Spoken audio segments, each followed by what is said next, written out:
Did you know that hummingbirds are the only birds that can fly backwards? Hummingbirds are the only birds in the world that can fly backwards.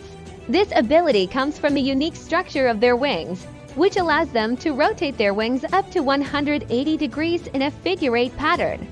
In addition to flying backwards, hummingbirds can also hover in place, move sideways, and even fly up or down.